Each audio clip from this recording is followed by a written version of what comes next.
Humans like to push things to the extremes, but the 10 terrifying places on this list really do take the cake when it comes to living on the edge. From sub-zero conditions to war zones and even huge graveyards, these are some of the scariest and most extreme places to live in the entire world.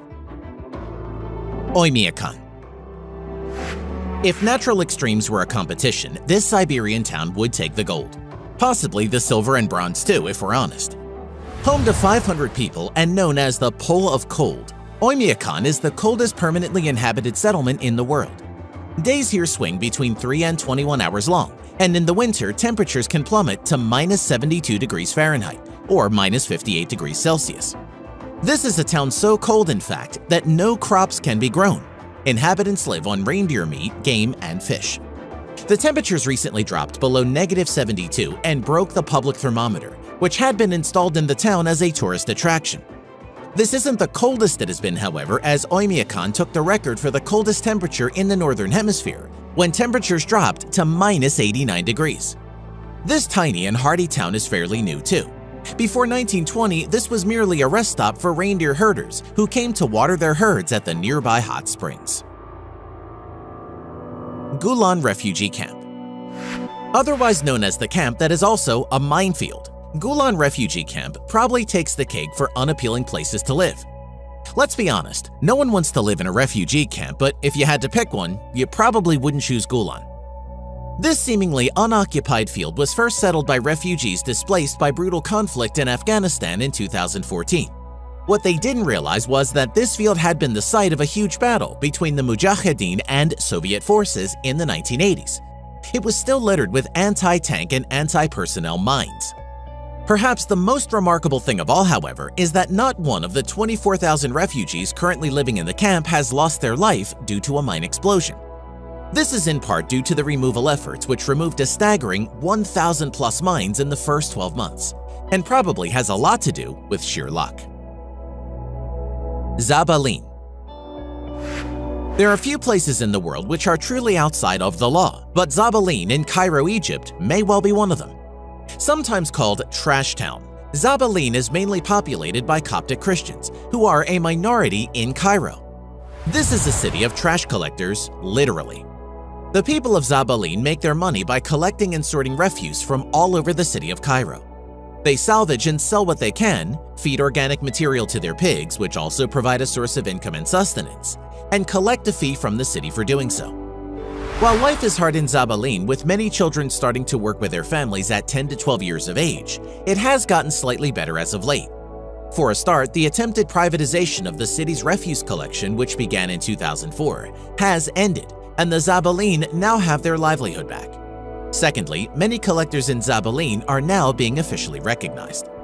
So while life in Cairo's trash town is definitely hard, it's nowhere near as terrifying as it used to be. The City of the Dead. If we told you that there are people who literally live in a graveyard, you would probably tell us to pull your other leg, right? Well, believe it or not, it's true. Over 500,000 people now live in a 7th century necropolis just outside of Cairo, Egypt. At first, residents moved into Cairo necropolis, Karafa el Arafa, in the 1960s because rapid industrialization caused mass migration into Cairo. At this point, the city was ill-equipped to deal with the influx, and so people made do. The population of the necropolis jumped once again in 1992, when a huge earthquake caused damage and forced many people to move into family tombs. Living conditions are better now than they were in previous years. The city now has shops, schools, and electricity thanks to a nearby mosque.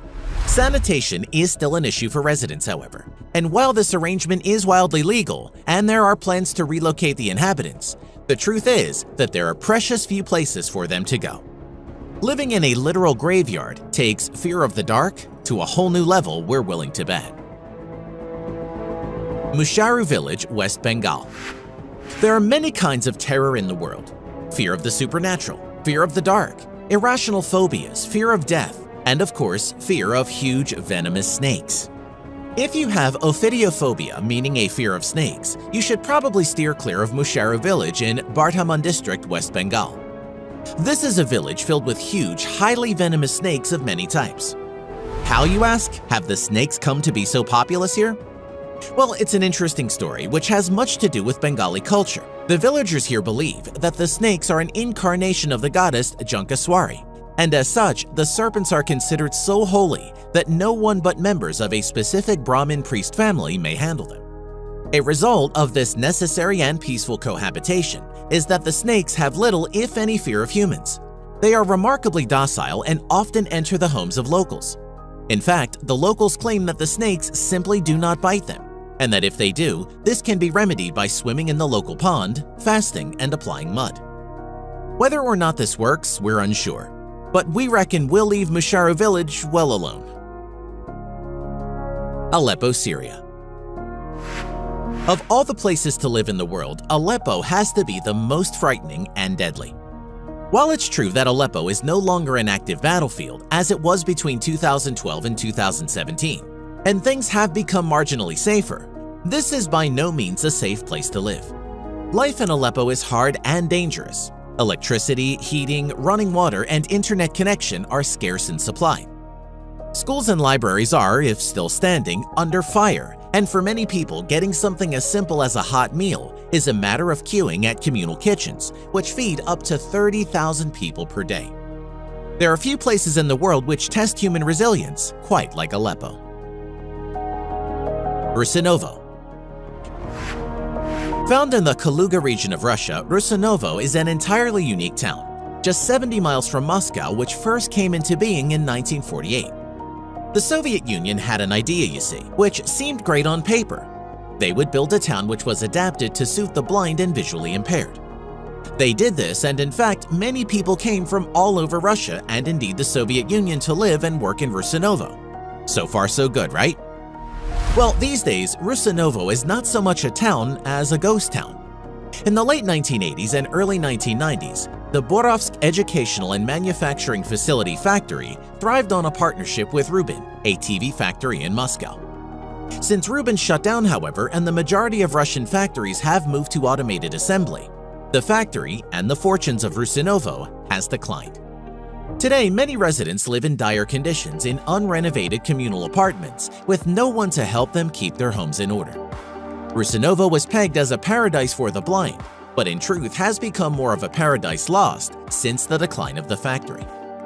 The scariest thing about this town is that many of the residents simply cannot escape. Linta, Vicenza, Italy.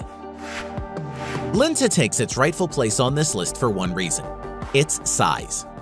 As a tiny village found 0.8 miles outside of the town of Asiago, to which it belongs, Linta consists of just 29 full-time residents. That's right, only 29 people live here. 10 of those people are single, 3 have university degrees, and absolutely no foreigners. Furthermore, there are no banks, no pharmacies, and only 2 commercial buildings. In fact, there are only 10 buildings, the first of which was built in 1946 in this village. Imagine falling out with your neighbors in this village. Exclusion Zone, Pripyat, Ukraine.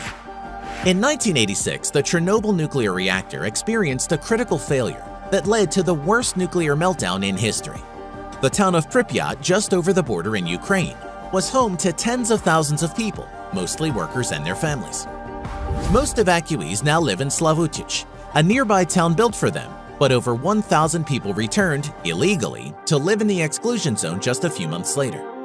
At first, the Russian government refused them entry, but eventually they caved in and let the residents, mostly older people, return to their homes.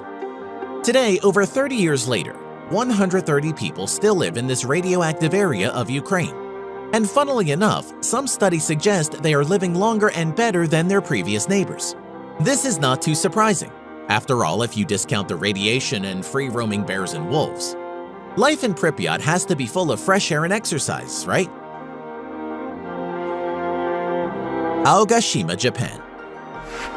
It's true that all the places on this list are scary in their own incredibly unique ways. But Aogashima village is the most terrifying for natural reasons. This tiny village, home to just 200 people, is 200 miles south of Tokyo, situated on the most remote of the Japanese islands, and is connected to the mainland by ferry and helicopter. It's lush, it's green, and it's found inside the outer crater wall of an active double volcano. Yep, that's right. These 200 intrepid souls live in the shadow of fiery death every day. In 1785, the volcano erupted and killed half of the population of the island. Now, it hasn't erupted since then, and there are some benefits to living on an active volcano: free heating and cooking facilities, natural hot springs, and of course, peace and quiet. Until the sudden firestorm that may or may not occur at any time. Scientists reckon that the volcano is dormant and that it will stay that way for the foreseeable future. But we're going to steer clear anyway. If you want more content like this, be sure to hit like and subscribe, and remember to click that bell so we can let you know when we have more weird and wonderful discoveries to share with you.